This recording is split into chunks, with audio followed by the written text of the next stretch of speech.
ونستعينه ونستغفره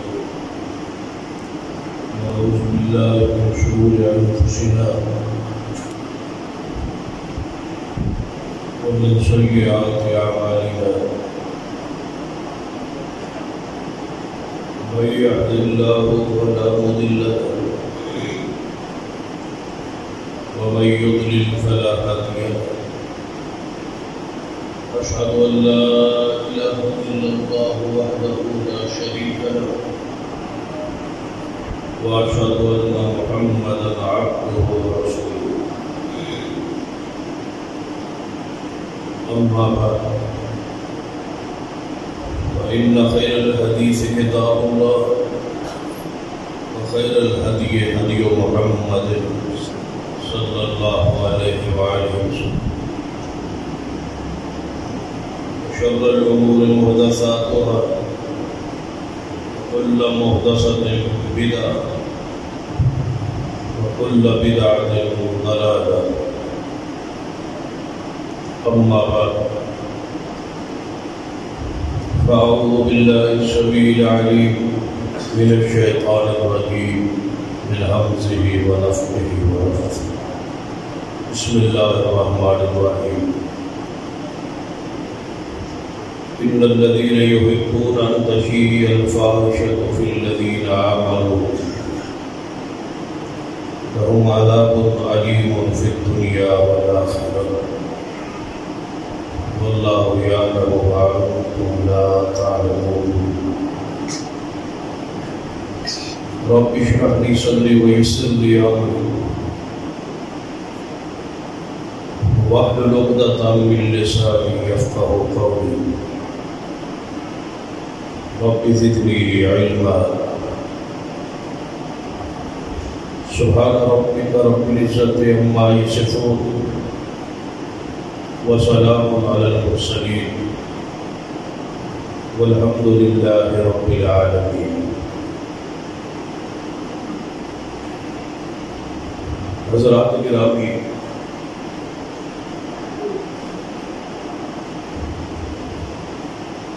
جیسا کہ آپ کے علم میں ہے کہ آج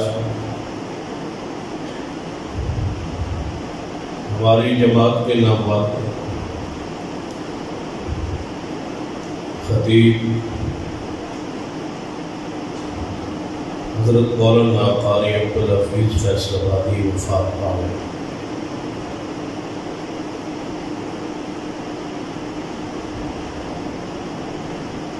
جنہوں نے تقریباً 70 سال اس ملک میں اور پوری دنیا میں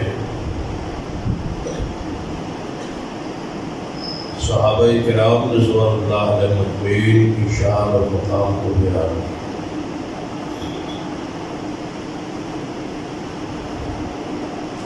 آپ کی کتابت کا زیادہ تر موضوع جو ہے ساری زندگی شان صحابہ ہے، بالخصوص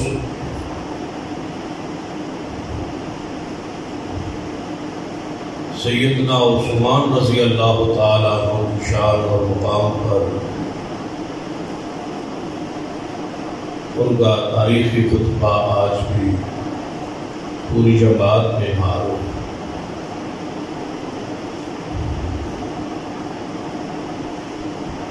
اور اس سے بھی زیادہ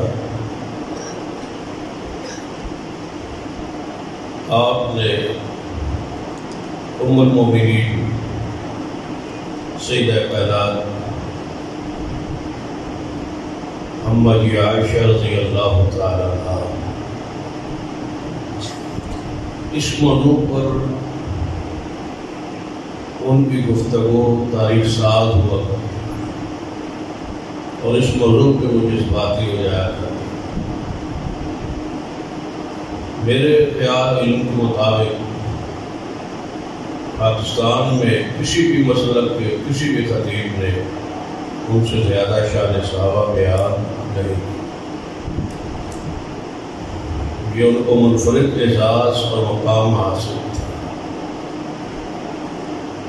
قرآن پڑھنے کا ملکہ اللہ تعالیٰ نے اس سے بھی نوازا، ترنم میں اپنی مثالات تھی، عربی اور اردو اور پنجابی کے بہترین شان مصطفیٰ کے اشعار لکھنے والے، پڑھنے والے اور کہنے والے تھے۔ اس طرح اردو اور پنجابی پہ عبور تھا، اسی طرح عربی زبان پہ بھی عبور تھا، حتیٰ کہ عربی میں آپ کے خطبات جمعہ بھی موجود ہے جب آپ کی زبان کو اردو میں تقریر کرنے سے روک دیا گیا تھا۔ ہمارے شہر سگودا میں انہوں نے تاریخ ساز وقت گزارا اور صحابہ کرام شان اور مقام بیان کرنے کی پاداش میں حکومت کی طرف سے انہیں شہر بدل کیا گیا، زبان کو بیان کر دیا۔ میرے خیال کے مطابق جب ماہ محرم میں علماء کی زبان بندیاں ہوتی تھی تو حضرت قاری صاحب وہ خطیب تھے جنہیں پورا پاکستان جن پہ بیان کر دیا جاتا۔ بعض خطبہ پر بعض علاقوں میں بیان ہوتا ہے، ان پر پورا پاکستان ہی تنگ کر دیا جاتا تھا، صرف اس وجہ سے کہ وہ عظمت صحابہ کے موضوع پر بیان فرمایا کرتے۔ آج وہ فوت ہو چکے، یقیناً آج ان کی مسجد کے پاس ان کی میت موجود ہے اور وہ خطیب ایشیا اپنی زبان سے خطبہ جمعہ نہیں ادا کر سکتے۔ کل نفس ذائقۃ الموت کل من علیہا فان ویبقی وجہ ربک ذو الجلال والاکرام۔ قاری صاحب کو ایک خاص ملکہ حاصل تھا۔ میں کہا کرتا ہوں کہ آپ کے جملوں کو سمجھا نہیں گیا یا اس پہ توجہ نہیں دی۔ وہ جماعت اہل حدیث کے ان خطباء میں سے تھے جن کے ایک ایک جملے پر کئی گھنٹے خطاب اور تقریر اور تفسیر ہو سکتی ہے۔ یعنی اکثر خطباء کے جملے مزید قابل وضاحت نہیں ہوتے، لیکن ان کی گفتگو کا یہ انداز تھا، یہ جملہ موضوع کے طور پہ ایسا دے جاتے جس پر صدیوں تفسیر و بیان ہوتی رہے اور اس کے راز کھلتے رہے اور اس کی عظمت کھلتی رہے۔ کوئی موضوع ہو، توحید کا موضوع ہو یا شان رسالت کا عنوان ہو یا پھر ان کے مزاج اور ذوق کے مطابق شان صحابہ ہو یا پھر سیدہ کائنات ام عائشہ رضی اللہ تعالیٰ عنہ کی شان اور مقام ہو، یہ ان کی خطابت کا نچوڑ تھے۔ توحید کے عنوان پہ جب آپ کا خطاب ہوتا تو چند جملوں میں وہ پورا عقیدہ توحید بیان کرتے اور فرمایا کرتے کہ نماز پڑھنا توحید نہیں۔ ذرا ان کے جملوں پہ غور کریں اور دل کی گہرائیوں سے ان کے لیے مغفرت کی دعا کریں۔ ان کی جماعتی خدمات کا احاطہ مشکل ہے۔ کچھ لوگ ہوتے ہیں جن کے پیچھے کوئی بیک جماعت میں گروہ یا بندے ایسے نہیں ہوتے جو ان کی خدمات کا عوام الناس میں تذکرہ کرے اور ان کے مقام کو بیان کرے۔ تو ان کے موضوع توحید پر ان کے چند جملے ذرا آپ سماعت فرمایا کرتے تھے، نماز توحید نہیں ہے، زکوٰۃ دینا توحید نہیں، روزہ رکھنا توحید نہیں ہے، حج کرنا توحید نہیں ہے، حتیٰ کہ صرف کلمہ پڑھنا اور یہ کہنا کہ اللہ حاجت روا ہے، مشکل کشا ہے، نفع و نقصان کا مالک ہے، یہ توحید نہیں ہے۔ صدقہ و خیرات کرتے رہنا یہ توحید نہیں ہے۔ جب تک نفی نہ ہو تمام مشکل کشاؤں کی اور لا کی ضرورت نہ لگے، سمجھو کہ آپ نے توحید کا حق ادا نہیں کیا۔ توحید یہ ہے کہ خدا حاشر میں کہہ دے یہ بندہ تو عالم سے خفا میرے لیے تھا۔ توحید یہ ہے۔ اگر شان رسالت پر ان کی گفتگو بیان کی جائے، ان کے خطبات سے چند جملے اگر اٹھا لیے جائے تو ان کی گفتگو کا خلاصہ ان جملوں میں ہوا کرتا تھا، نفیس ترین ذات نبی کی۔ بتاؤ یہ جملے کا انتخاب کیسا ہے؟ آج کے اس دور حاضر میں سارے خطیبوں کے وہ ادب احترام اکرام زبان میں وہ جملوں کا انتخاب نہیں ہوگا جو ادب مصطفیٰ میں ڈوبے ہوئے جملے حضرت قاری صاحب پیغمبر علیہ السلام کی شان پہ کہا کرتے تھے۔ نفیس ترین ذات نبی، نفیس ترین فاد نبی، لا رہے ذات پیغمبر کی، لا رہے بات پیغمبر کی۔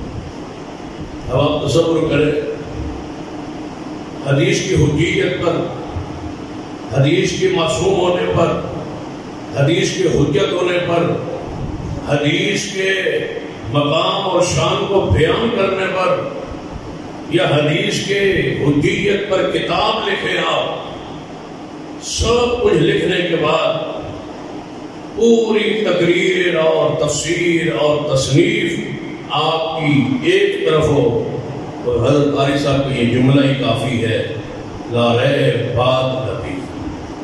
اب تصور کرے اس میں کیا عصمت حدیث نہیں، عصمت رسول، عصمت حدیث، حجیت حدیث، حفاظت حدیث، سارے عقائد، سارے علوم ایک جملے میں ہے کہ لا رہے ذات نبی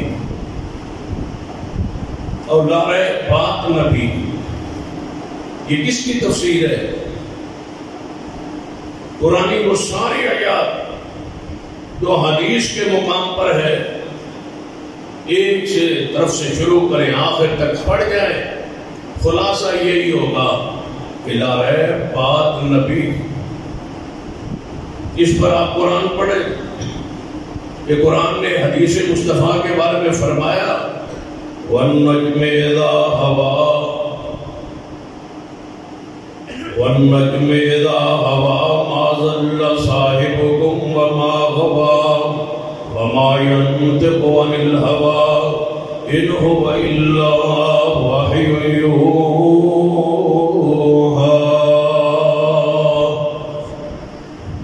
کہ پیغمبر وحی کے بغیر نہیں بولتے۔ آپ حدیث پڑھیں کہ سیدنا عمر بن عاص رضی اللہ تعالیٰ عنہ حدیث مصطفیٰ لکھا کرتے تھے، تو صحابہ کرام نے، قریش نے، آپ کو ساتھیوں نے یہ کہا کہ رسول اللہ بشر ہے، ہر بات لکھنے والی نہیں ہوتی، کسی وقت آپ خوشی میں ہے، کسی وقت آپ غمی میں ہے، ہر بات لکھتے رہتے ہو، ہر بات نہ لکھا کرو۔ عبداللہ بن عمر بن عاص رضی اللہ تعالیٰ حدیث لکھنے سے روک گئے۔ بعد میں ساتھیوں نے پوچھا، ان کا مشورہ تھا، انہوں نے کہا بشر ہے، واقعی بشر ہے، نہیں لکھنی چاہیے، پوچھ لینا چاہیے لکھنے والی ہے نہیں لکھنے والی، یہ وہی ہے، یہ غیر وہی ہے، یہ حدیث ہے یا یہ کیا ہے، یہ عام بات فرما رہے ہیں، آپ بشر بھی ہیں، خوشی میں غمی میں ہیں، ہر بات واقعی بات تو ٹھیک ہے، حدیث لکھنے سے روک۔ ایک دن نبی علیہ السلام نے پوچھ لیا، عبداللہ آج کل آپ میری حدیث نہیں لکھتے، یا رسول اللہ صلی اللہ علیہ وسلم، ساتھیوں نے مشورہ دیا ہے کہ آپ بشر ہیں، ہر وقت آپ خود کسی مختلف حالتوں میں ہوتے ہیں، کسی وقت خوشی کسی وقت غمی، ہر بات لکھنے والی نہیں ہوتی، اس لیے ساتھیوں نے مشورہ کیا میں رک گیا ہوں۔ آپ نے فرمایا عبداللہ میری ہر بات لکھ۔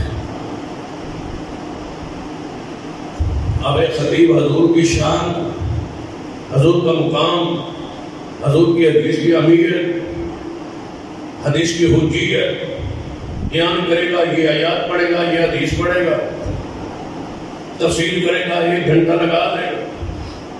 نبی علیہ السلام نے فرمایا عبداللہ لکھ، قسم ہے اس ذات کی جس کے ہاتھ میں محمد صلی اللہ علیہ وسلم کی جان ہے، آپ نے اپنی انگلی کا اپنے منہ مبارک کی طرف اشارہ کر کے فرمایا میری زبان سے سوائے حق کے کچھ نکلتا ہی نہیں، یہ سب کچھ بیان کرتا کرتا 1 گھنٹہ 2 گھنٹے لگا دے اور قاری صاحب پہ ایک جملہ لا رہے بات لگی۔ اس کی تفسیر میں چلے جائے، اس پر کتاب لکھے، واضح کرے، یعنی عربی اور اردو ادب میں سے لبریز خطاب، عربی کے الفاظ کا چناؤ اور اردو اور پنجابی کے الفاظ کا چناؤ ایسا خاصا تھا، نشان مصطفیٰ علیہ السلام پر بیان میں ان سے کوئی بڑھ کر تھا۔ یہ کہا جاتا ہے نا کہ پرندے رک جایا کرتے تھے جب حضرت قاری صاحب اپنے عروج میں قرآن پاک کی تلاوت فرمایا کرتے تھے۔ پھر ذرا اتباع رسول پہ آئے، ہم بھی اتباع بیان کرتے ہیں، علماء کرتے ہیں، واعظین کرتے ہیں، خطباء کرتے ہیں، پسندیدہ موضوع ہے، آسان سا موضوع ہے کہ آپ کی اتباع بیان کریں، آپ کی پیروی بیان کریں، اتباع پر واقعات لائیں اور لوگوں کو ترغیب دیں کہ آپ کی اتباع واجب ہے، فرض ہے، ضروری ہے۔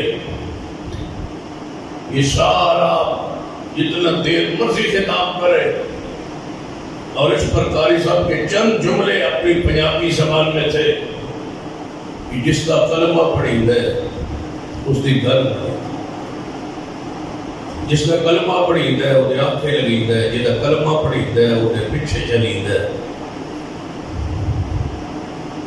بتائے ذرا کتنے پیارے چنیدہ جملے ہیں اتباع رسول پر کہ جس کا کلمہ پڑھی ہے وہ پیچھے چلی ہے۔ میرے پیغمبر کی ذات بھی اللہ نے لاجواب بنائی ہے اور آپ کی بات بھی لاجواب بنائی ہے۔ اور ایک آپ کے خطاب کو عنوان ہے سورت الکتاب، سیرت الکتاب۔ علماء جانتے ہیں یہ 2 جملے انتہا ہے پیغمبر کی شان۔ سیدہ کائنات اماں جی عائشہ صدیقہ رضی اللہ تعالیٰ عنہ کی وہ حدیث صحیح البخاری کی یاد کریں کہ آپ سے پوچھا گیا کہ آپ کا اخلاق کیسا تھا، تو کیا فرماتا ہے کانا خلقہ القرآن، قرآن آپ کا اخلاق ہے۔ سورۃ المؤمنون 18ویں پارے کی پہلی 10 آیات تم نہیں پڑھتے؟ قد افلح المؤمنون الذین هم فی صلاتهم خاشعون، یہ 10 کے 10 اوصاف آیات محمد مصطفیٰ کی سیرت ہے، یہی آپ کا اخلاق ہے۔ میاں شاہ نے فرمایا کتنے جامع الفاظ تھے امی عائشہ رضی اللہ تعالیٰ عنہ، اور پھر وہی جامع الفاظ انہی کی اتباع اور سنت میں قاری صاحب کے پڑھ لیجیے۔ سورت الکتاب، سیرت بھی الکتاب، کیا معنی؟ ان کی سورت بھی قرآن ہے، ان کی سیرت بھی قرآن ہے، یعنی ان کے الفاظ، جملے ایک ایک پہ غور کرے، ایک ایک موضوع پہ، اور اتفاق کہیے کہ اللہ کا امر گئی کہ آپ نے سب سے زیادہ شان سیدہ کائنات اماں جی عائشہ کی بیان کی ہے اور معروف روایت کے مطابق آج 17 رمضان ہے، امی عائشہ کی بھی وفات ہے اور حضرت قاری صاحب کی وفات بھی آج۔ وفات اور جنازے کا دن ایک ہی ہے، جس سے محبت ہو ہے بندہ اس سے کیسا اٹھتا تو ہے نا۔ ساری زندگی اپنی عائشہ کی شان، عظمت اور گستاخان اپنی عائشہ کا رد کرتے گزر گئی اور اپنی عائشہ کی شان بیان کرتے گزر گئی۔ اللہ نے موت کا دن بھی ایک ہی دیا، ماہ رمضان بھی ہے اور جمعہ بھی ہے، اور سنن نسائی کی حدیث بھی ہے۔ نبی علیہ السلام نے فرمایا جو جمعے والے دن یا جمعے والی رات فوت ہو جائے اللہ اس کو قبر کے عذاب سے محفوظ کر دیتا۔ یہ رتبہ اور یہ مقام اور اس حدیث کے مصداق بھی ٹھہرے۔ انبیاء تو پھر معصوم انبیاء ہی ہوتے ہیں، انبیاء کے علاوہ کوئی گناہوں سے پاک تو نہیں ہوتا، لیکن جو خاتمہ بالخیر ہے، خاتمہ بالایمان ہے، جو موت کی علامات ہے، جو موت کے لمحات ہے، جو موت کے ایام ہے، جو موت کے اوقات ہے، جس تھج سے کوئی مقتل میں گیا وہ شان سلامت رہتی، جس انداز میں کوئی موت میں جا رہا ہے وہ موت کی شان، وہ علامت وہ زندہ رہتی ہے۔ اللہ تعالیٰ جوڑ دیتا ہے۔ سیدنا انس رضی اللہ تعالیٰ نے فرمایا کرتے تھے نا کہ مجھے امید ہے کہ قیامت والے دن میں ابو بکر و عمر کے ساتھ ہوں گا، اس لیے کہ میں ان دونوں سے محبت کرتا ہوں۔ اور حضرت قاری صاحب تو حضرت امی عائشہ کی شان بیان کرتے کرتے ذرا صحابہ کرام کی شان پہ آپ کے عنوانات، آپ کی سرخیاں ذرا سنیں۔ جب شان صحابہ بیان کرتے صحابہ مغفور ہے، یہ آپ کا قاری ساز موجود، صحابہ مغفور ہے، صحابہ مرحوم ہے۔ اب سارا قرآن پاک صحابہ کی شان پر جو نچوڑ ہے وہ اس جملے صحابہ مغفور ہے۔ آیات پڑھتے، واقعات پڑھتے اور آخر میں لے آتے۔ بلکہ اگر میں کہوں تو ہماری جماعت میں جس خطیب نے ایک موضوع پر خطبات کو بولنا سکھایا ہے وہ حضرت قاری صاحب، ایک الفاظ اٹھاتے اور اسی پر گھنٹہ ڈیڑھ دو بحث کرتے رہتے، آخر تک وہی جملہ ہوتا، صحابہ مغفور ہے، صحابہ مرحوم ہے، صحابہ جنتی ہے، صحابہ بخشے ہوئے ہیں، صحابہ مغفور ہے، صحابہ مرحوم ہے۔ کیا معنی؟ سارے صحابہ بخشے ہوئے، سارے صحابہ اللہ کی رحمت کے حقدار ہیں۔ اب بندہ ایک گھنٹہ دو گھنٹے واز کرتا ہے صحابہ کی شان پر، تو ایک جملہ صحابہ سارے مغفور ہیں، اس کی تفصیل بیان کرے، اس کی تفصیل بیان کرے تو حقداری ہو۔ صحابہ مغفور ہے، اور پھر صحابہ میں سے اٹھاتے تو صدیق کی شان بیان کرتے اور ایسا موضوع کا تعارف کروایا جو آج تک ان کے سوا کوئی ایسے موضوع پر اس طرح جوڑ کے بیان نہیں کر پایا۔ نبی و صدیق، نبی و صدیق، جہاں نبی وہاں صدیق، نبی اور صدیق۔ قرآن کی آیت پڑھتے إِلَّا تَنْصُرُوهُ فَقَدْ نَصَرَهُ اللَّهُ إِذْ أَخْرَجَهُ الَّذِينَ كَفَرُوا ثَانِيَ اثْنَيْنِ، نبی و صدیق، إِذْ ہما فرماتے یہ تثنیہ کی ضمیر ہے، نبی اور صدیق، اذ یقول لصاحبہ، نبی اور صدیق لا تحزن کہنے والے مصطفیٰ ان اللہ مانا کے اندر نبی اور صدیق اکٹھے ہیں. فرما بتاؤ جہاں نبی ہوگا وہاں صدیق ہوگا. نبی صدیق سے جدا نہیں, صدیق میرے محمد سے جدا نہیں ہے. دو جملوں میں صدیق کو جوڑ دیا رسول اللہ کے ساتھ, اور ایسے جوڑا جیسے قرآن میں ہے وَمَن يُطِعِ اللَّهَ وَالرَّسُولَ وَمَن يُطِعِ اللَّهَ وَالرَّسُولَ فَأُولَٰئِكَ مَعَ الَّذِينَ أَنْعَمَ اللَّهُ عَلَيْهِمْ مِنَ النَّبِيِّينَ وَالصِّدِّيقِينَ وَالشُّهَدَاءِ وَالصَّالِحِينَ وَحَسُنَ أُولَٰئِكَ رَفِيقًا.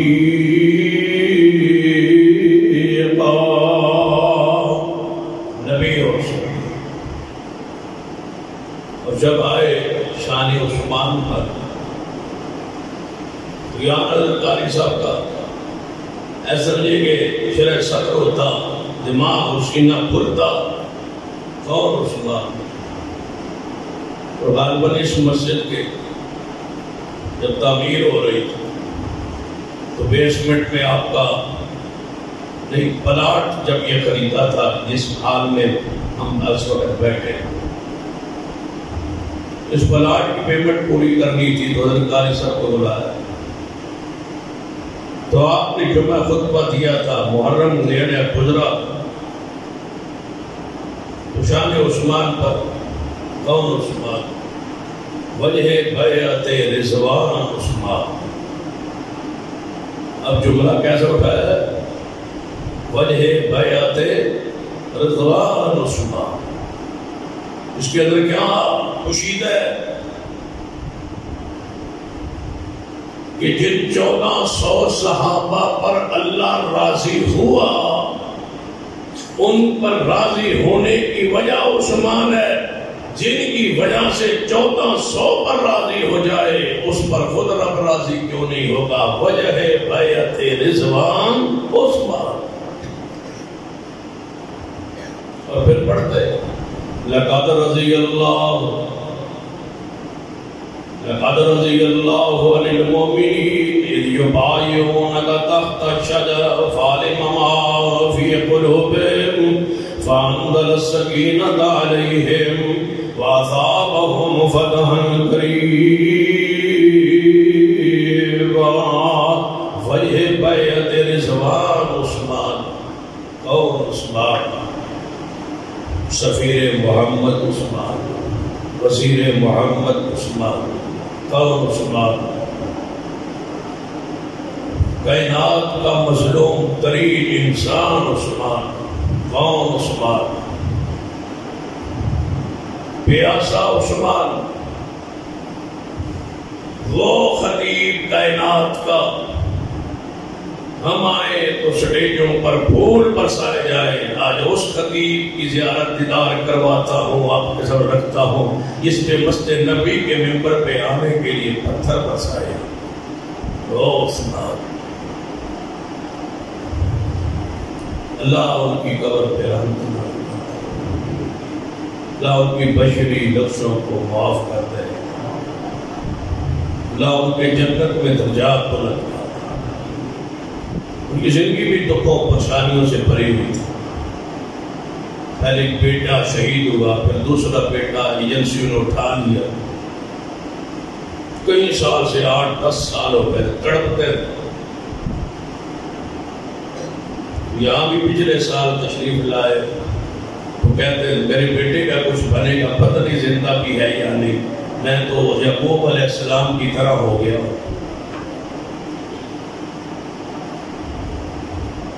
فوت ہو جائے تو بندے کی آس امید تو ختم ہو جاتی ہے, پتہ ہی نہ ہو بیٹا کس حال میں اور کہاں ہے.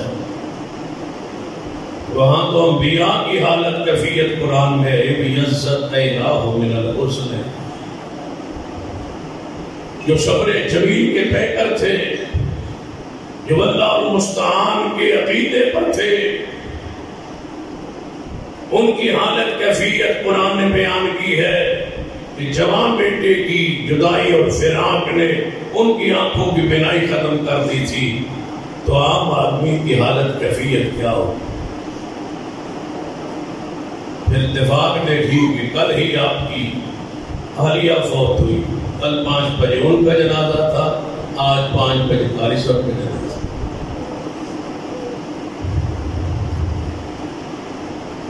جب سیدہ کائنات اماں جی عائشہ رضی اللہ تعالیٰ عنہ کی شان بیان کرتے، ایسے سمجھے کہ یہ موضوع شاید اتارا ہی ہونے کے لیے گیا ہے، نازل ہی ہونے کے لیے ہوا ہے، بیان کرنے کا اللہ نے کیسا ملکہ دیا ہے، خاصا ہی ان کا تھا۔ سیدہ طیبہ طاہرہ مطہرہ رفیقہ، پیغمبر کی بیوی کا، زوجہ کا، ام المومنین کا تعارف کرواتے۔ کون عائشہ؟ اور پھر سیدہ کائنات پر الزام اور تہمت لگانے والا منافقین کی طرف سے طوفان جو انہوں نے برپا کیا، اس پر جب جذبات کا اظہار کرتے تو بڑے عجیب الفاظ ہوتے، کسی سکھ کا گلہ نہیں کرتا، کسی ہندو کی بیوی کا گلہ نہیں کرتا، اندرا گاندھی کا گلہ نہیں کرتا، ملکہ الزبتھ کا گلہ نہیں کرتا، کسی کافر کی بیوی کا گلہ نہیں کرتا، گلہ بھی کرتا ہے اس پاک باز مائی کا جس نے محبوب کے ساتھ ساری زندگی گزار دی ہے۔ پھر اور جس بات کا اظہار کرتے تو فرماتے ہیں اگر ان لوگوں کی گندی ناپاک زبانیں امی عائشہ کے تنقید اور گستاخی پر مجبور ہے تو پھر سن لو میری زبان ان کے فضائل بیان کرنے پر مجبور ہے۔ پھر سیدہ کائنات رضی اللہ تعالیٰ عنہ کا وہ واقعہ عشق جب بیان کرتے اس کا سما اپنا ہوتا، ہم تو اس کے اثر اشیر بھی نہیں پہنچ سکتے پیا جو اللہ نے ان کو ملکہ دیا تھا، جو خطابت کا حسن دیا تھا، جو انتخاب کے چناؤ اور انتخاب کا اللہ نے ملکہ بخشا۔ آج جو کہ امی عائشہ کی وفات ہے تو قاری صاحب ان کی شان بیان کرتے کرتے جذباتی ہو، ان کی شان میں منظوم کلام بھی لکھا اور کہا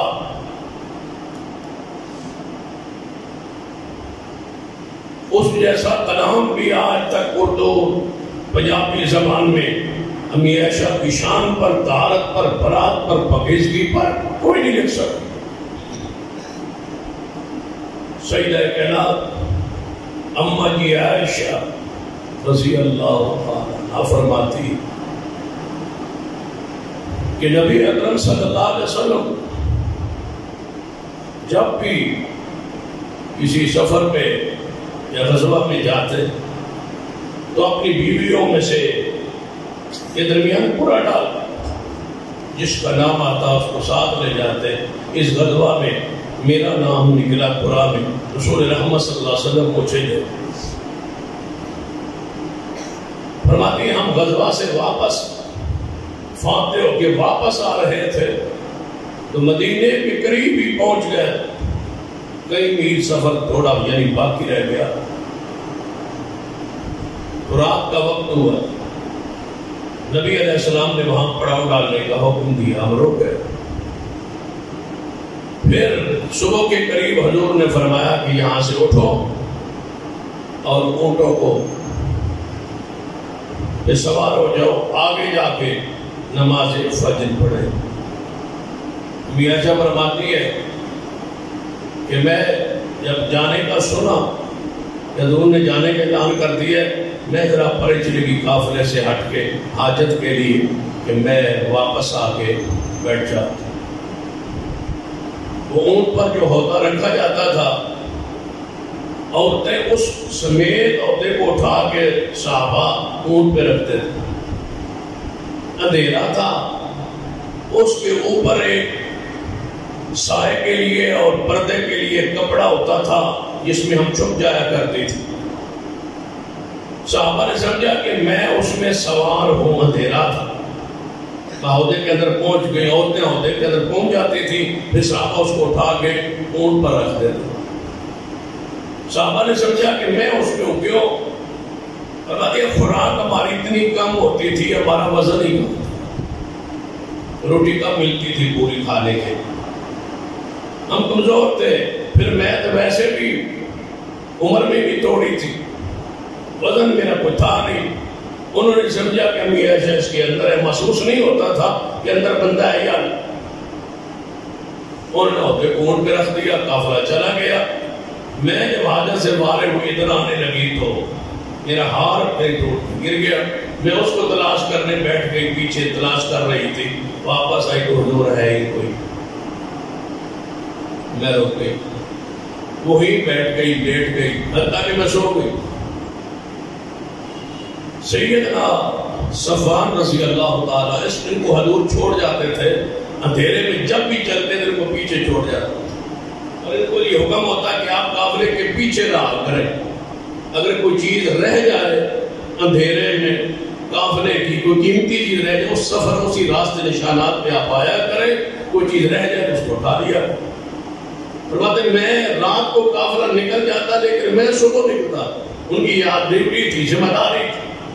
قافلہ بہت ساری جگہ پہ ریگستان میں پھیلا ہوا تھا. اب میں ساری جگہ پر پھر رہا ہوں. تھوڑی سی روشنی ہوئی، دیکھا تو ایک ٹیلے پر کوئی خاتون ہے بیٹی.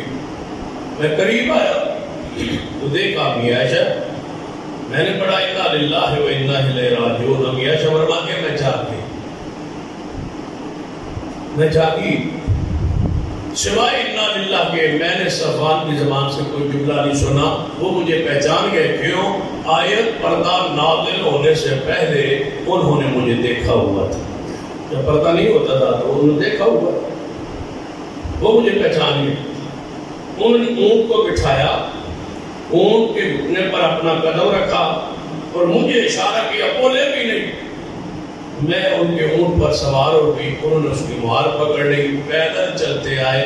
اللہ کی قسم دوپہر کے وقت پیچھے جب حضور تک پہنچے، صفوان نے سارے راہ میرے ساتھ کوئی بات نہیں. اتنے پقیدہ تھے وہ انسان. جب وہاں پہنچے دوپہر کا وقت تھا. اللہ خائن ہو، نعوذ باللہ چور ہو، دوپہر کے سے کون پیچھے آتا ہے. سارا قافلہ دیکھ رہا تھا، حضور دیکھ رہے تھے. بندر چھپ جاتا ہے، بندر اندھیرے میں آتا ہے.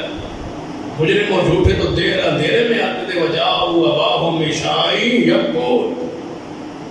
سچے تھے، پقیدہ تھے، صاف تھے. دوپہر کا وقت تھا. پورے قافلے کے سامنے اماں جی سوار ہے، وہ صحابی رسول پیدل ہے. قافلے سے آپ ملے. وہ منافقوں نے جو کہنا تھا وہ کہا. جو طوفان برپا کرنا تھا عبداللہ بن ابی اس کے ساتھیوں نے وہ کہنا شروع کر. پھر اللہ والوں کو کون معاف کرتا ہے؟ کسی کے ہاتھ میں کوئی بات آ جائے صحیح، پھر دیندار اور اہل دین کے حوالے سے کسی کے علم میں کوئی بات مل جائے تو وہ تو سمجھتا ہے کہ میرے ہاتھ میں تو اب سب کچھ آ گیا. میں جس کو چاہوں ذلیل کروں، رسوا کروں، پریشان کروں، میں سب کچھ کر سکتا ہوں. میرے ہاتھ میں ہے نا. پھر عبداللہ بن ابی نے کوئی کسر نہیں چھوڑ. امی عائشہ فرماتی ہے کئی دن گزر گئے، گھر میں بیت الخلا نہیں ہوتے تھے. ہم عشاء سے پہلے مغرب کے بعد تھوڑا سا دینا ہوتا تھا. بیت الخلا یعنی حاجت کے لیے عورتیں باہر جاتی تھیں. میں بھی سیدہ مصطح کے ساتھ، جس کا نام عاطفہ ہے، وہ حضرت صدیق کی خالہ ہے، یعنی میرے باپ کی خالہ ہے. تو میں ان کے ساتھ حاجت کے لیے جا رہی ہوں. حاجت سے فارغ ہو کے واپس پلٹی. راستے میں انہیں جناب آگے پتھر تھا. وہ اپنے خیال میں کوئی بات سوچ رہی تھی. ان کو ٹھٹا لگا، وہ گرنے لگی. کہتی اللہ تجھے ہلاک کرے، برباد ہو اے مصطح. اپنے بیٹے کو برا کر. مصطح کی وہ ماں تھی عاتقہ رضی اللہ. میں نے کہا ہے مصطح کو برا کیوں کہہ رہے؟ وہ تو صحابی ہے. اور بدری ہے اور بدریوں کی ساری غلطیاں معاف ہیں، اور آپ نے یہ کیا کیا؟ اپنے بیٹے کو برا کہہ رہے ہیں۔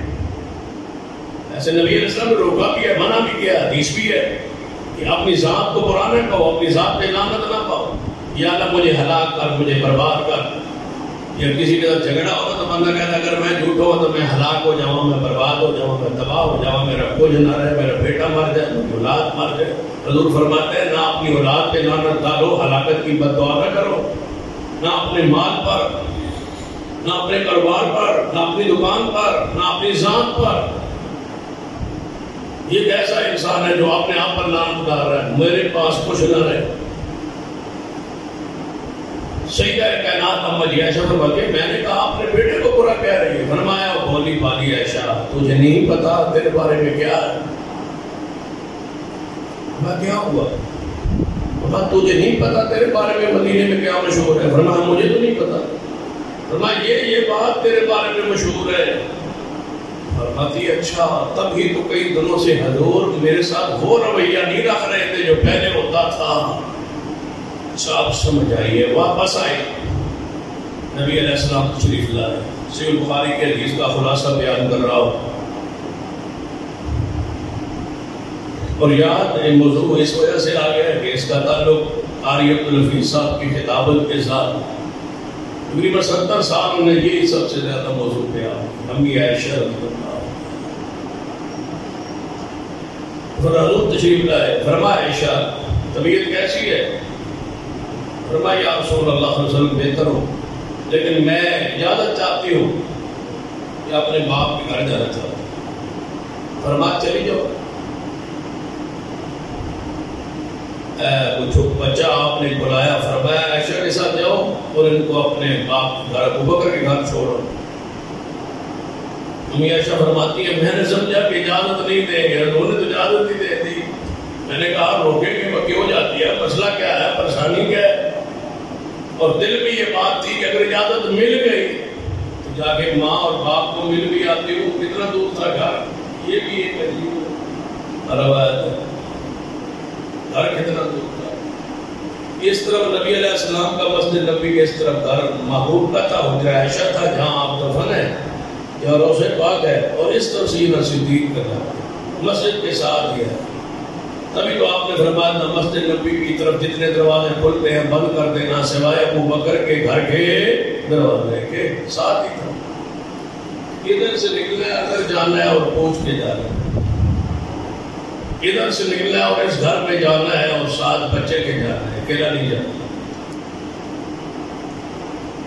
فرماتی ہے میں پوچھ تو ہوں، میرے ابے کو پتا ہے، میری امی کو پتا ہے اس سارے واقعے کا، یا جس طرح مجھے نہیں پتا تھا شاید ان کو بھی نہ پتا ہو۔ فرماتے میں آئی حضور علیہ السلام سے اجازت لے کر آئی تو میرے باپ اوپر والے مکان، اوپر منزل جو تھی نا، اوپر جو کمرہ تھا اس پر بیٹھے تھے چھت پر، اور ماں میرے نیچے بیٹھی۔ میں نے اماں جی سے پوچھا اماں جی میرے بارے میں کوئی بات مدینے میں مشہور ہے وہ تمہارے ادھر میں ہے؟ فرمایا ہاں بیٹا ہے۔ اماں جی فرماتی ہے پھر آپ نے رونا شروع کیا، روئی۔ اوپر سے سیدہ صدیق بیٹھے، آواز سنی، اوپر سے آواز دی کون ہے رونے والا؟ فرمایا عائشہ ہے۔ کیوں رو رہی؟ عائشہ یہ کیوں رو رہی؟ فرمایا وہ بات جو ان سے چھپی ہوئی تھی وہ ان کے علم میں آ گئی۔ صدیق نے بڑی ٹھنڈی آ بھری ہے، کاش کو صدیق کو معاف کر دے اور صدیق کی شان اور مقام کو، درجے کو، فضیلت کو جان لے۔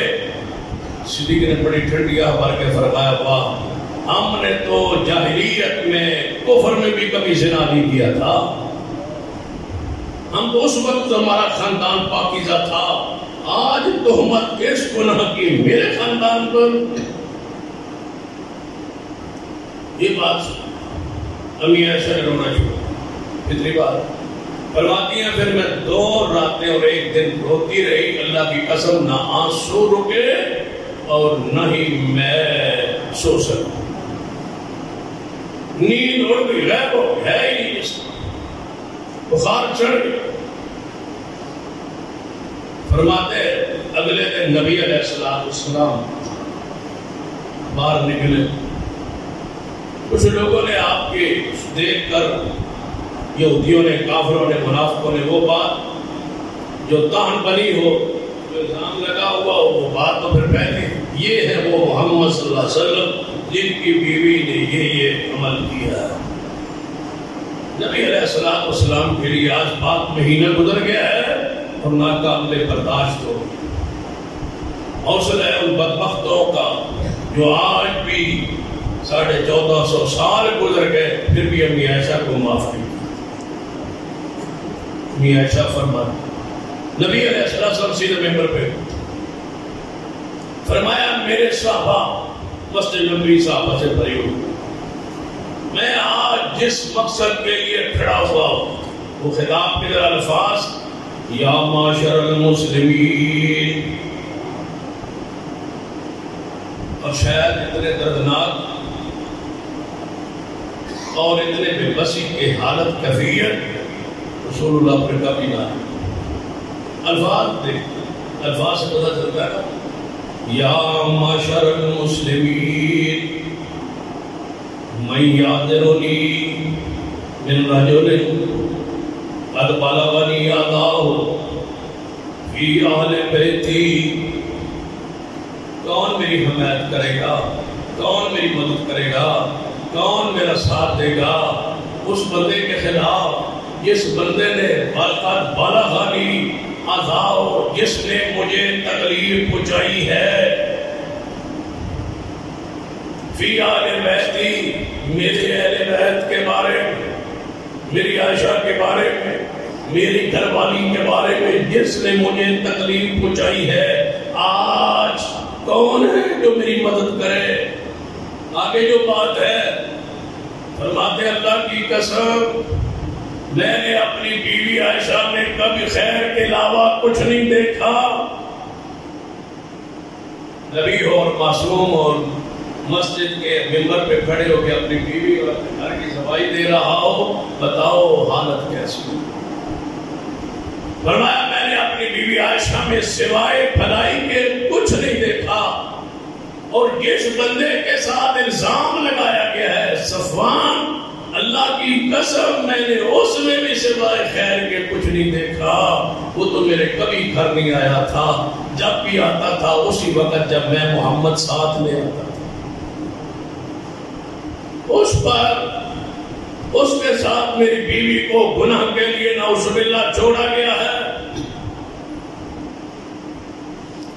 صحابہ اٹھ کھڑے ہوئے، یا رسول اللہ حکم کیجیے. قبیلے آپس میں الجھ پڑے، اوس اور خزرج، تلواریں نکل آئی. قریب تھا کہ آج مدینے میں دوبارہ جاہلیت کے وہ جذبات بھڑکتے اور آپس میں تلواریں اٹھتی اور گردنیں کاٹی جاتی. رسول اللہ نے فرمایا بیٹھ جاؤ، چپ کرو اور میرے واپسی کے آنے کا انتظار کرو. وہی آئی محبوب، چلیے ابو بکر کے گھر، صحابہ کرام کو بٹھائیے، سمجھائیے. یہ تو دوبارہ جذبات وہ کیفیت پیدا ہو جائے گی، آپ چلے. فرمایا میرے صحابہ یہی رکنا، میں جا رہا ہوا تھا. حضور تشریف لے. سیدہ کائنات اماں جی عائشہ رضی اللہ تعالیٰ عنہ فرماتی ہے نبی علیہ السلام ہمارے گھر تشریف لے آئے. آتے ہی اندر داخل ہوتے ہی فرمایا میری عائش کدھر ہے؟ تو قاری صاحب یہ جب کہا کرتے تھے میری عائش کدھر ہے، میری حمیرہ کدھر ہے، میری عائش کدھر ہے. جب پیار میں ہوتے تو عائشہ کے بجائے عائش کہتے، مختصر نام. میری عائش کہاں ہے؟ سیدہ ام رومان آپ کی والدہ محترمہ، سیدہ کائنات اماں جی عائشہ رضی اللہ عنہا کی والدہ محترمہ بولی یا رسول اللہ اندر بیٹھی ہے، اندر ہے کمرے میں، ہڈیوں کا ڈھانچہ بن گئی ہے، بخار چڑھا ہوا ہے، نہ سوتی ہے، نہ کھاتی ہے، نہ پیتی ہے، سیڑھیوں کے اندر بیٹھی ہے. وہ چپ کروا رہی ہے. 2 دن سے چپ اس نے نہیں کی، رونا چھوڑا نہیں ہے، سوئی بھی نہیں ہے، کھایا بھی کچھ نہیں. فرما بلاؤ میری عائش کو. سیدہ کائنات کا والد سیدہ ام رومان رضی اللہ تعالیٰ عنہ عائش بار تشریف لے آؤ، رسول اللہ تشریف لے آئے۔ اما جی ایسا فرماتی ہیں میں باہر اٹھ کے آئی، حضور علیہ السلام کے سامنے چرپائی پر بیٹھ گئی۔ فرمایا حضور نے ایک طرح میرے باپ بھی بیٹھے تھے، میری ماں بھی بیٹھے تھی۔ حضور نے فرمایا عائشہ اگر تجھ سے گناہ نہیں ہوا تو پاک ہے، تو میں تیرے معاملے میں بڑا پریشان ہوں، دکھی ہوں، پریشان ہوں، اپنے بارے کوئی بات ہی کر، کوئی سوئی بیان کر۔ اس سے پہلے نبی علیہ السلام گھر والوں سے پوچھ کے آئے تھے۔ آپ نے پوچھا کس سے؟ سیدنا اسامہ رضی اللہ تعالیٰ عنہ سے۔ اسامہ نے فرمایا محبوب جی یہ نہیں ہو سکتا، تمہاری بیوی رب کا انتخاب ناپاک ہو۔ پھر آپ نے پوچھا سیدنا علی رضی اللہ تعالیٰ عنہ سے۔ سیدنا علی نے فرمایا محبوب جی اگر یہ آپ کی بیوی اگر اس میں کوئی عیب نقص ہو بھی صحیح، اور اللہ نے آپ کے لیے بیویاں بہت ساری بنائی ہیں، اور کہیں بھی اور نکاح ہو سکتا ہے میرے محبوب، کہیں بھی فرمائے نکاح ہو جائے گا، لیکن میرا مشورہ ہے اپنی لونڈی بریرہ وہ عائشہ کے قریب ہے، اس سے زیادہ اسے پتا ہوگا، کوئی بھی ان کی ذات میں نقص ہوگا تو پتا ہوگا، ان سے پوچھ لیجئے۔ آپ نے سیدہ بریرہ کو بلایا جو آپ کی لونڈی ہے۔ فرمایا بریرہ تو ہر وقت گھر میں رہتی ہے، عائشہ کے بارے میں کچھ تو جانتی ہو تو بتلا۔ سیدہ بریرہ کے الفاظ سنیے۔ فرمایا محبوب جی عمر میں چھوٹی ہے اور بھولی بھالی ہے، آٹا گونتی گونتی سو جاتی ہے، ہو سکتا ہے وہ آٹا بکریاں کھا جائے، اللہ کی قسم میں نے اس میں ایسا کوئی عیب نہیں دیکھا، کوئی ایسا نقص نہیں دیکھا، کوئی ایسا گناہ نہیں دیکھا، کوئی ایسی بات نہیں دیکھی۔ سیدہ کائنات فرماتی ہیں پھر نبی علیہ السلام نے سیدہ زینب ام المومنین سیدہ زینب سے پوچھا، کیونکہ وہ حضور کی پھوپھی کی بیٹی بھی تھی، رسول اللہ کی بیوی بھی تھی، اس کا نکاح اللہ نے آسمان پہ مصطفیٰ کے ساتھ کیا تھا، وہ سوکنوں میں سب سے زیادہ میرے ساتھ اس کی کوئی نہ کوئی بات ہو جایا کرتی تھی۔ اس کی بہن سیدہ حمنہ رضی اللہ تعالیٰ عنہ ان لوگوں کے ساتھ اور بات عورتوں میں پھیلانے میں وہ آگے تھی، تو میرا خیال تھا کہ زینب میرے خلاف بولے گی، سوکن کا جو رشتہ ہوتا ہے بدلہ ہوتا ہے، آج لینے کا موقع ہے۔ حضور نے فرمایا زینب تو بڑی عائشہ صدیقہ کے ساتھ تیرا جھگڑ کوئی اختلاف ہوتا ہی رہتا تھا، آج کوئی عائشہ کے بارے بات کر۔ زینب فرماتی ہے محبوب جی میری بہن حمنہ تو بہت کچھ کہہ رہی ہے، میں نے سنا ہے، لیکن اللہ کی قسم میں نے عائشہ میں برائی نہیں دیکھی، یہاں تک بات ہے اس معاملے کی میں نے نہیں دیکھی۔ سیدہ فرماتی ہے تھی تو میرے جنی طور پر ہماری آپس میں اختلاف ہوتا تھا زینب سے، لیکن آج زینب کو تقوی بچا گیا، پرہیزگاری بچا گئی، اللہ کا ڈر بچا گیا، انہوں نے میرے بارے میں سچی بات کہہ دی۔ حضور نے فرمایا عائشہ میں تیرے بارے میں پریشان ہوں، بتا۔ فرمایا یا رسول اللہ اگر میں کہوں فرض کیا جو میں نے گناہ نہیں کیا، کہوں میں نے کیا ہے تو آپ مان جائیں گے نا، کہ عائشہ خود مان رہی ہے تو اس کا مطلب ہے گناہ ہوا ہے، تو پھر بات وہی رہی۔ اور اگر میں کہوں میں نہیں کیا گناہ، جو میں نے نہیں کیا، تو پھر بھی کون میری صفائی دے گا؟ پھر میری تو وہی مثال ہے نا، فصبر جمیل اللہ المستعان علی ما تصفون انما اشکو بثی وحزنی الی اللہ۔ میری شکایت، میری حاجت، میری دعا، میری درخواست تو پھر اللہ کے سامنے ہے۔ اماں جی فرماتی ہے میں چرپائی پہ لیٹ گئی، اپنا چہرہ دوسری طرف کر لیا، محبوب چپ ہو گیا، میں نے پاسا تھوڑا سا پلٹ کے دیکھا تو محبوب سردی کا دن تھا، حضور پہ پسینہ جاری تھا، وہی آ رہی تھی، اور میں سوچ رہی تھی عائشہ تیرے بارے ہی کوئی بات ہو رہی ہوگی۔ پھر میرے خیال ہے تو اتنی شان والی کہاں کہ تیرے بارے قرآن نازل ہو، یہ تو قرآن نازل ہونے والی کیفیت حضور پہ بنی ہوئی ہے، تو تیرے بارے میں کوئی خواب حضور کو آئے گا اور تیری برات ہوگی، قرآن میں تیری شان بیان ہو، یہ نہیں ہو سکتا۔ حضور علیہ السلام جب پروئی کی کیفیت ختم ہوئی تو آپ ہنس پڑے، ہنس سے فرمایا تیری برات اللہ نے بیان کر دی ہے۔ فرماتی ہے مجھے اس دن پتا چلا اللہ کے ہاں میری شان اتنی بلند ہے کہ میری برات اس قرآن میں نازل کی جو قیامت تک تلاوت ہوگا۔ امی عائشہ تیری شان تو آج بھی تلاوت ہو رہی ہے، تیری شان تو آج بھی پوری دنیا میں تلاوت ہو رہی ہے، پڑھا جا رہا ہے۔ فرمایا عائشہ سبحانک ھذا سبحانک ھذا بہتان عظیم، یہ بہت بڑا بہتان، عظیم گھر ہے جس پر یہ بہتان باندھا گیا، عظیم ماں ہے جس پر بہتان باندھا گیا، یہ بہت بڑا بہتان ہے۔ اور جنہوں نے باندھا ہے ان الذین یرمون المحصنات الغافلات المؤمنات، ان الذین یرمون المحصنات الغافلات المؤمنات، ان الذین یرمون، یہ منافق عبداللہ بن ابی اور اس کے ساتھی، المحصنات المؤمنات الغافلات، یہ ہے امی عائشہ پاک دامن مومنہ الغافلات، جنہوں نے گناہوں کی گھاتوں کو جانتی نہیں، وہ عائشہ جو ایسے گناہوں کی غافل ہے، پتہ ہی نہیں ہے کہ گناہ یہ ہوتے کیا ہے، اس درجے پر ہے جو پاک دامن بھولی والی امی عائشہ پر الزام کرے۔ یا اللہ اس کے لیے کیا ہے؟ لعنوا فی الدنیا والآخرہ، لعنوا فی الدنیا والآخرہ۔ جانتے ہو قاری صاحب اس لفظ کو پڑھتے پڑھتے پڑھتے بعد دفعہ پڑھتے پڑھتے تقریر ختم کر جاتے،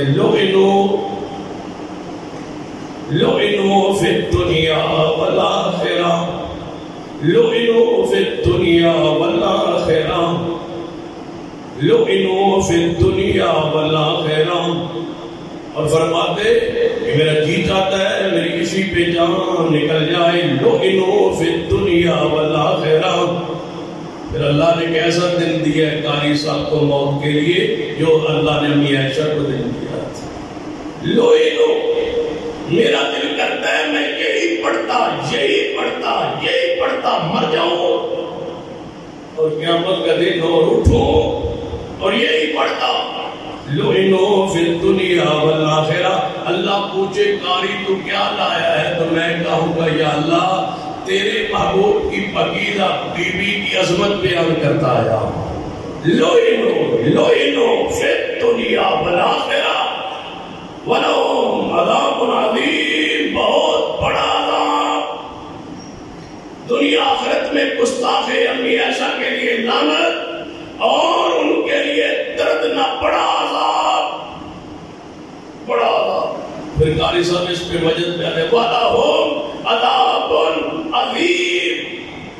یا اللہ تو نے عذاب علیم کیوں نہیں کہا، دردناک عذاب نہیں کہا، عذاب مہین نہیں کہا، عذاب عظیم، بہت بڑا عذاب۔ یا اللہ یہ تو نے کیوں کہا؟ تو کہتے تھے قاری، اللہ فرماتا ہے قاری یہ جانتا نہیں ہے اس نے کہاں ہاتھ ڈالا ہے، اس کے لیے عذاب عظیم نہ ہو، تو جانتا نہیں ہے اس نے کس کو برا کہا ہے۔ پھر قاری صاحب پڑھتے نور والقلم وما یسطرون، ما انت بنعمت ربک بمجنون، وَإِنَّ لَكَ لَأَجْرًا غَيْرَ مَمْنُونٍ وَإِنَّكَ لَعَلَىٰ خُلُقٍ عَظِيمٍ۔ خلق عظیم، جس ذات پر، جس گھر پر، جس پاک پاس نبی پر، جن کی بیوی پر الزام درا، وَإِنَّكَ لَعَلَىٰ خُلُقٍ عَظِيمٍ، وہ صاحب خلق عظیم ہے۔ اور پھر کہتے قاری تو نے غور نہیں کیا، جس نے عائشہ کو پیغمبر کے لیے پسند کیا وہ کون ہے؟ وَلَا يَئُودُهُ حِفْظُهُمَا، وَلَا يَئُودُهُ حِفْظُهُمَا وَهُوَ الْعَلِيُّ الْعَظِيمُ۔ وہ رب عظیم ہے جس نے عائشہ کو نبی کے لیے پسند کیا، کیونکہ بخاری میں حدیث ہے آپ نے فرمایا عائشہ تو ریشمی رومال میں تیری تصویر لپیٹ کے جبریل میرے پاس آیا تھا اور کہتا تھا ہی الگ قاری صاحب اس پہ بھی پڑھا دو ہی الگ یا محمد صلی اللہ علیہ وسلم ہی الگ محبوب یہ وہ تیرے لیے ہے یہ تیرے لیے ہے ایسا بنائی ہم نے تیرے لیے ہے لوئنو فی الدنیا والآخرہ جس نے پسند کیا وہ ذات عظیم ہے جس کے لیے پسند کیا گیا وہ نبی عظیم ہے جس عائشہ کا انتخاب ہوا وہ ماں عظیم ہے جو پھر بھی نہ مانے لوئنو فی الدنیا والآخرہ وَلَهُمْ عَذَابٌ عَظِيمٌ اس کے لیے عذاب عظیم ہے اللہ تیرے درجات بلند کر دے حضرت قاری صاحب کے جنت کے درجات بلند کر دے ابھی جمعے کے بعد ہم انشاءاللہ ان کی جنازے میں شرکت کے لیے ساتھیوں سے بھی گزارش ہے کہ وہ 5 بجے ان کا جنازہ ہے فیصل آباد میں آپ بھی جنازے میں شرکت کریں ایک گاڑی کا بھی ہم نے انتظام کیا ہے جس میں کرونا کی SOPs کے ساتھ جو راستے میں چیکنگ وغیرہ بھی ہوتی ہے کہ 18-20 بندوں کی اس میں گنجائش جس بند باقی ساتھی اپنی جس کے پاس گاڑی ہے وہ اپنی گاڑی کو ترجیح دے اور جس کے پاس گاڑی نہیں ہے وہ اس بس میں اس کے لیے انتظام ہے اس میں وہ جنازے میں شرکت کرے ان کا یہ آخری حق ہے انہیں 70 سال جماعت کی پاسبانی بھی کی ہے اور جماعت کے ساتھ محبت بھی کی ہے مسلک عقیدے کو بیان بھی کیا ہے درجنوں مرتبہ ہمارے پاس یہاں تشریف لائے کوئی بستی شہر ایسا نہیں جہاں وہ تشریف نہیں لے گئے آج ہمارا حق ہے کہ ان کے جنازے میں شرکت کرے اللہ مجھے اور آپ کو توفیق عطا فرمائے اقول قولی ھذا واستغفر اللہ لی ولکم